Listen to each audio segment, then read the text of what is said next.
Bonjour à tous, bienvenue sur ma chaîne dédiée à l'apprentissage du français pour les personnes non francophones. Aujourd'hui, nous allons aborder les différentes manières de se saluer lorsqu'on arrive dans un endroit et lorsque l'on quitte cet endroit. Nous verrons aussi comment se présenter. N'hésitez pas à activer les sous-titres pour avoir le texte en anglais. Hello everyone, welcome to my channel dedicated to learning English for foreigners. Today, we'll talk about the different ways to greet each other when we arrive in a place and when we leave this place. We'll also see how to present ourselves. Don't hesitate to activate the subtitles to have the automatic translation of the text. You're ready? So, let's go! Il existe en France plein de subtilités en termes de vie sociale, de politesse et de protocole, de rites culturels parfois difficiles à cerner pour les personnes venues d'autres pays. Aussi, le moment de se saluer peut être stressant. Le monde entier connaît la bise française et cette bise est une coutume qui déstabilise souvent les étrangers qui se demandent toujours quand, comment, à qui la faire et combien en faire. 2, 3, 4. D'ailleurs, même les Français s'y perdent. Soit dit en passant, depuis la pandémie de Covid, la bise a quasiment disparu, sauf peut-être en famille. Et encore, voilà au moins un effet positif de la Covid, des salutations moins stressantes pour nos amis étrangers. En français, comme dans toutes les langues étrangères, il existe une grande différence entre le registre informel, c'est-à-dire familier, et le registre formel ou registre soutenu. On le voit très bien dans les formules de salutation, car selon le registre, on emploie des expressions différentes. Si vous voulez saluer quelqu'un dans un registre informel, vous pouvez utiliser le mot salut. Salut. Hello, bien qu'il s'agisse d'une expression anglophone, est assez utilisé par les Français, surtout les jeunes, notamment pour saluer des amis proches. Vous pouvez dire bonjour. Bonjour. Il n'y a pas autant de formules que dans d'autres langues pour saluer les personnes, puisque bonjour s'utilise le matin, c'est-à-dire dès que vous vous levez et jusqu'à midi. Ce bonjour correspond à good morning. Et de midi jusqu'aux environs des 18 heures. Donc, vous pouvez dire bonjour du matin jusqu'au soir. Il n'y a pas d'équivalent au good afternoon, c'est bonjour. Ce bonjour s'utilise avec les personnes que l'on connaît ainsi qu'avec les personnes qui nous sont inconnues mais avec lesquelles on interagit, par exemple à la boulangerie, dans la rue, dans un ascenseur, etc. Il s'agit d'une preuve de civilité. Bonsoir, qui équivaut à un good evening en anglais, est employé à la fois comme salutation à partir d'environ 18 heures, mais aussi pour prendre congé de quelqu'un, à la différence du bonjour qui ne se dit que lorsqu'on arrive quelque part. Le bonjour classique ou le bonsoir peut être suivi d'une appellation comme un prénom si on connaît la personne, par exemple bonjour Marie. Il peut être suivi d'un monsieur ou madame lorsqu'une personne jeune s'adresse à quelqu'un de plus âgé, ou encore d'un titre comme docteur, général, etc. Mais ajouter ensuite un nom et prénom est un peu excessif, selon les règles du savoir-vivre à la française. Le plus simple est de se contenter de bonjour. J'ai mis mademoiselle entre parenthèses parce que ce terme normalement réservé aux jeunes filles et aux femmes célibataires a été supprimé dans les administrations en 2012.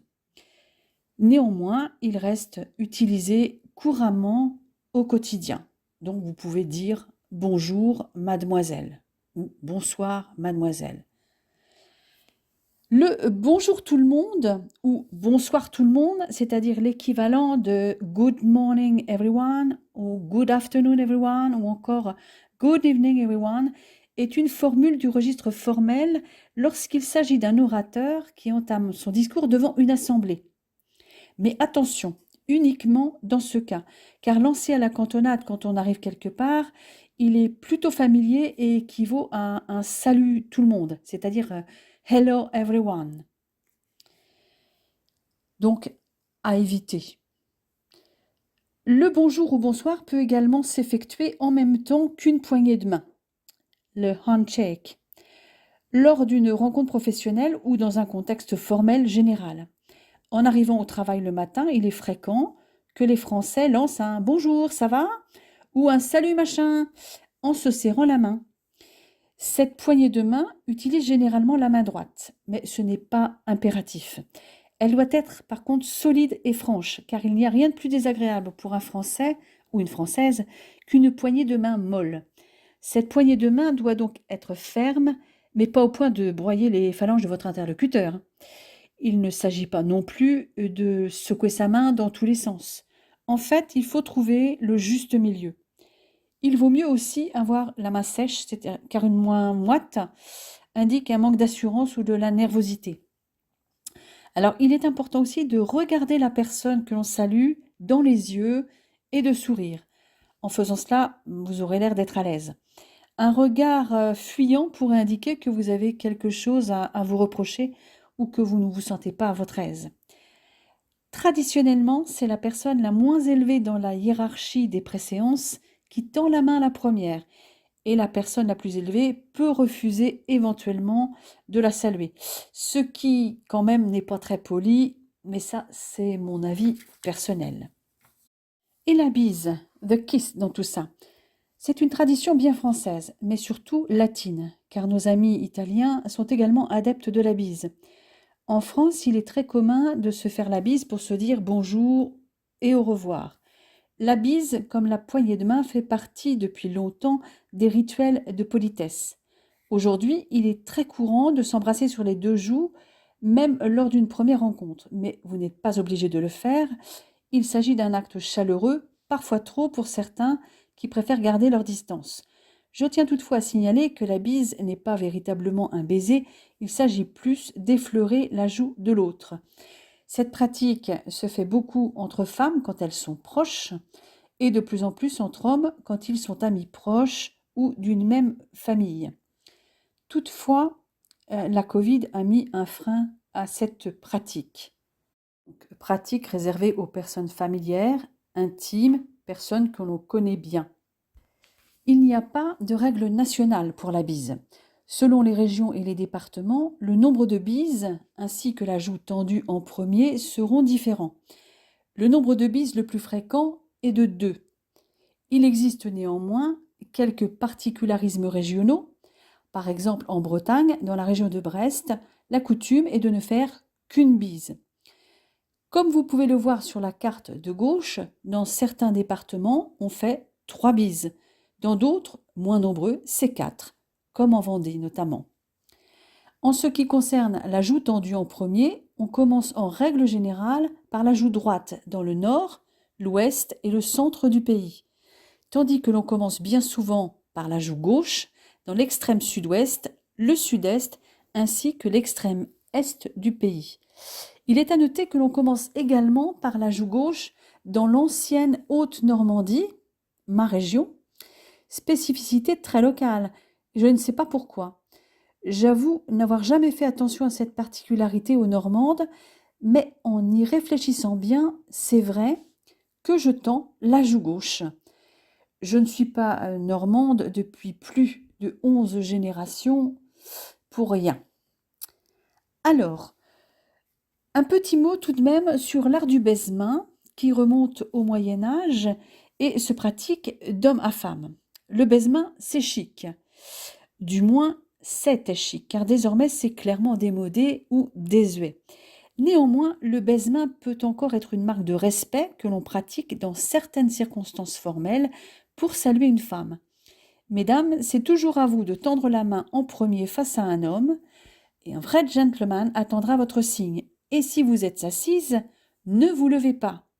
Messieurs, le baise-main ne se fait jamais dans un lieu public, il est réservé aux lieux privés. Si vous souhaitez continuer de suivre cette tradition, le baise-main est uniquement destiné aux femmes mariées qui l'ont été ou qui occupent une place sociale élevée. D'ailleurs, contrairement à cette expression, il est important de ne pas embrasser directement la main de votre interlocutrice. Pour faire preuve d'une réelle élégance, serrez-lui délicatement la main en vous inclinant légèrement et ça suffira. Il existe d'autres formes de salutation, comme se taper dans la main ou checker, qui est davantage une pratique des jeunes. Mais comme je vous le disais il y a quelques instants, la pandémie a modifié nos comportements en matière de salutation. Pour des raisons sanitaires, les salutations se sont limitées à l'oral. Les embrassades, la bise et le serrage de main ont été remplacés par de nouvelles formes de salutation, comme le coude contre coude ou le Ebola handshake, comportement qui avait été adopté lors de l'épidémie d'Ebola et repris pour la Covid-19, ou le foot shake, mis à la mode par les vidéos diffusées sur Internet comme nouveau geste pour se saluer. Enfin, une autre forme de salutation, c'est se faire coucou. Coucou. C'est un geste que l'on fait lorsqu'on s'adresse à une connaissance que l'on voit au loin, pas suffisamment proche physiquement pour lui dire bonjour ou salut, et il équivaut en anglais à un quick hello. Dire bonjour est une entrée en matière. Pour demander des nouvelles de la personne qu'on salue, il existe différentes manières de le faire dans le registre formel et informel. Dans le registre informel, vous pouvez dire comment ça va. Comment ça va, c'est-à-dire how are you? Ou plus brièvement, ça va? Ça va? Autrement dit, everything okay? Ou encore, comment vas-tu? Comment vas-tu? Soit how are you? Dans la première formule, on reste relativement neutre. Dans la seconde, on utilise le tutoiement. Le tutoiement est réservé aux enfants, aux membres de la famille, aux amis, aux collègues de travail, mais attention à ne pas tutoyer votre supérieur hiérarchique, sauf s'il le demande, ce qui est de plus en plus fréquent. Dans le registre formel, vous direz plutôt « Comment allez-vous » ? Comment allez-vous ? On utilise le vouvoiement de politesse avec les personnes auxquelles on doit le respect. Par exemple, les personnes âgées ne faisant pas partie de notre famille, les supérieurs, la plupart des collègues d'un grade différent, ou avec les personnes avec lesquelles on souhaite garder une certaine distance sociale, généralement les inconnus. Et dans les contextes où un certain formalisme est de rigueur, réunions officielles, cérémonies, etc. Voyons maintenant comment répondre. Vous pouvez tout simplement répondre « ça va », qui équivaut à « I'm well », qui est une formule neutre si vous ne voulez pas être plus précis. Et souvent, on rajoute « et toi » en langage familier, ou bien « et vous » en langage soutenu, ce qui signifie « and you ». Ou répondre « bien », ou « ça va bien », qui revient à dire « good » or « I'm good ». Ou encore « très bien », ou « ça va très bien », ce qui signifie « fine ». Et ajouter « merci et toi » ou bien « merci et vous », ce qui signifie « thanks and you ». Ces formules sont neutres, mais vous entendrez aussi parfois « ça roule » qui équivaut à « fine ». Vous pouvez également répondre « super », qui est du registre très familier, comme ça roule, et qui signifie « great ». Une autre réponse moins positive est « pas mal », c'est-à-dire « not too bad » ou « comme ci, comme ça ». Vous pourrez aussi entendre « coussi, coussa », ce qui veut dire « so » en anglais. C'est un équivalent très familier de « comme ci, comme ça ». L'expression « on fait aller » signifie tant bien que mal. En français, c'est l'équivalent de « somehow or other ». Vous pouvez aussi répondre « assez mal », soit en anglais « pretty bad » ou « mal », autrement dit « bad », ou encore « très mal », c'est-à-dire « very bad ». Les réponses types que je viens de donner ne sont pas exhaustives. Quoi qu'il en soit, Donnez plutôt une réponse brève et positive comme « ça va et toi ?» ou encore « bien, merci et vous ?» Il ne s'agit que d'un échange de civilité. Il ne faut donc pas raconter votre vie. Telling your bad life story is not the correct response. Basically, the idea is to have a quick and positive answer. Voyons maintenant les formules de salutation lorsqu'on part d'un lieu. Si vous voulez dire au revoir dans un registre informel, vous pouvez dire salut, salut. Vous dites salut quand vous arrivez, mais vous pouvez le dire aussi quand vous partez. Pratique. Vous pouvez aussi dire ciao à l'italienne ou bien ciao en version française. Ciao, qui est souvent utilisé lorsqu'on se sépare de ses amis rapidement et sans formalité.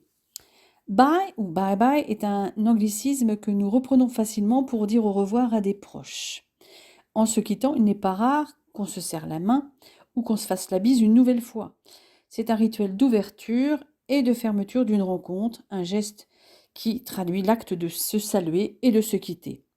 Et en France, une rencontre de moins de 5 minutes, dans la rue par exemple, peut être introduite par une poignée de main ou une bise et terminée de la même façon. Dans le registre formel, on utilise le au revoir classique et intemporel que l'on adresse traditionnellement pour quitter une personne après avoir passé un moment avec elle. Cette formule se prononce plutôt au revoir. Au revoir. On le dit aussi bien à une personne de son entourage proche qu'à une personne peu connue et il équivaut à goodbye. Alors attention à la formule adieu qui s'utilise dans des occasions spéciales, généralement plutôt dramatiques, puisqu'elle signifie en français qu'on ne va pas revoir la personne. C'est une expression employée lors d'un départ définitif ou très long. Toutefois, elle est utilisée comme salutation familière dans certaines régions, en particulier en Occitanie. Salut et au revoir sont les deux manières classiques, mais il en existe beaucoup d'autres lorsqu'on quitte un lieu. D'autres expressions sont donc utilisées pour prendre congé. Dans le registre formel, on dit à bientôt, qui signifie see you soon. On l'utilise lorsqu'on quitte une personne que l'on reverra prochainement. À plus tard,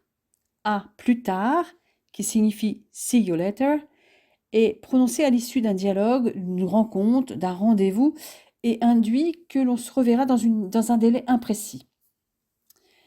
La formule à plus tard devient en langage familier à plus. À plus. Le mot tard est sous-entendu, c'est-à-dire see you. On peut dire aussi à la prochaine. À la prochaine. Sous-entendu à la prochaine fois. Mais sans préciser dans quel délai et qui veut dire see you next time. La formule à demain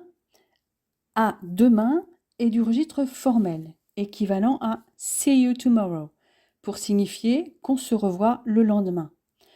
On peut utiliser d'autres mots après le à accent grave, pour indiquer un autre jour ou une autre période. Par exemple, vous avez à après-demain, à après-demain, pour see you the day after tomorrow, ou bien à lundi, ou mardi ou tout autre jour pour see you on Monday, ou see you on Tuesday, ou encore à dans une semaine, pour see you next week, ou à dans un mois pour see you next month. Une autre expression formelle très utilisée est à tout à l'heure, qui signifie qu'on va revoir la personne dans un délai court d'une ou quelques heures. L'équivalent en anglais est see you later. À tout de suite, qui se prononce plutôt à tout de suite, indique qu'on va revoir la personne dans un bref délai, de l'ordre de quelques minutes, et peut se traduire par see you very soon. À tantôt, que j'ai écrit entre parenthèses, à tantôt est une expression utilisée dans certaines régions ou certains pays francophones. Il signifie à l'origine à bientôt. Elle est très utilisée au Québec. En Belgique, elle est utilisée pour dire à plus tard, mais dans la même journée. Dans certaines régions françaises, elle peut signifier à cet après-midi. C'est d'ailleurs le cas dans ma région, la Haute-Normandie. Ne retenez pas cette expression, je voulais surtout vous en parler car vous l'entendrez peut-être. D'autres salutations s'utilisent à la fin d'une conversation. Bonne journée veut dire have a nice day ou have a lovely day. Cette expression s'utilise surtout dans la matinée et en début d'après-midi. Dans certaines régions, vous entendrez parfois belle journée. Bon après-midi correspond à have a nice afternoon ou bien enjoy the rest of the day. Cette expression s'utilise en tout début d'après-midi et le mot après-midi est amphigame, c'est-à-dire qu'on peut l'utiliser au masculin ou au féminin, mais il s'écrit davantage au masculin. Mais qu'on l'écrive bon après-midi avec bon, B-O-N, ou bon après-midi avec bonne, B-O-N-N-E, la prononciation ne change pas. Bonne fin de journée se dit généralement en fin d'après-midi vers 16 ou 17 heures, voire durant l'après-midi si l'on pense ne pas revoir la personne dans la journée. Cette expression peut également se traduire par have a nice afternoon ou enjoy the rest of the day.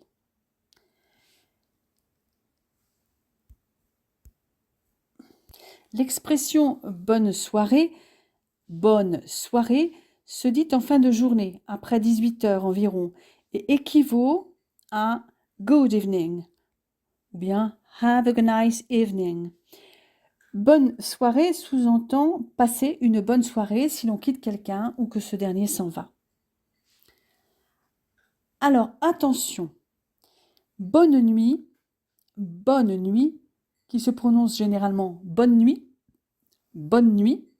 se dit avant d'aller se coucher, avant de dormir.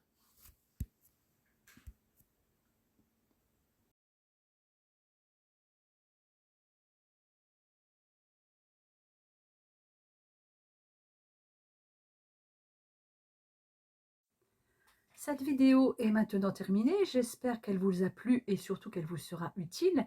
N'hésitez pas à laisser un commentaire et à vous abonner. À bientôt! This video is now finished. I hope you liked it and that it will be useful to you. Don't hesitate to leave a comment and subscribe. Bye! See you soon!